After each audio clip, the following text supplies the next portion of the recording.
வர்மம் என்றால் என்ன? உடலில் பரவி ஓடிக்கொண்டிருக்கும் வாசி என்னும் பிராணனின் ஓட்டம் உடலின் குறிப்பிட்ட இடங்கள் தாக்குதலுக்கு உள்ளாவதன் மூலம் தடை செய்யப்படுகிறது.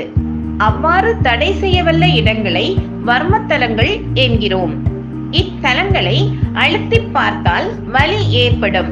இந்த மர்மத்தலங்களே வர்மம் என்ற பெயரில் இன்று புழக்கத்தில் இருந்து வருகிறது. எல்லா உயிரினங்களின் உடலிலும் நரம்பு, சதை, எலும்பு போன்ற பாகங்களில் பல மர்ம நிலைகள் உண்டு. அவ்விடங்களில் தட்டோ, உதையோ, அடியோ, தாக்கோ, அறிந்தோ அறியாமலோ படும்போது உடல்நிலை பாதிப்பு அடைகின்றன. இதனால் வலி, வீக்கம், இரத்தம் கொட்டுதல், இரத்தக்கட்டு, ஏன் மரணம் கூட ஏற்படலாம்.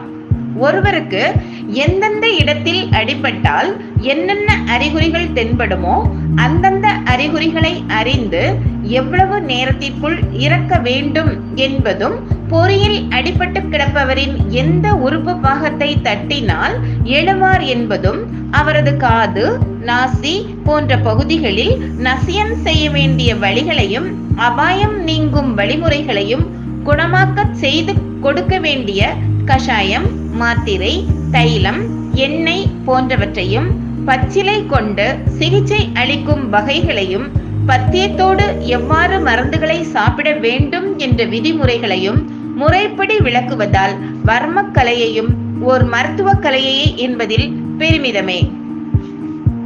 எதிர்பாராத ஆபத்துகளினால் வர்ம பகுதிகள் அடிபட்டு தகுந்த சிகிச்சை இல்லாமலும், கை கால்கள் விளங்காமலும் நடைப்பிணமாக உள்ளவர்களை வாழ வைப்பதும் வர்மக்கலை மருத்துவர்களின் மகத்துவமே.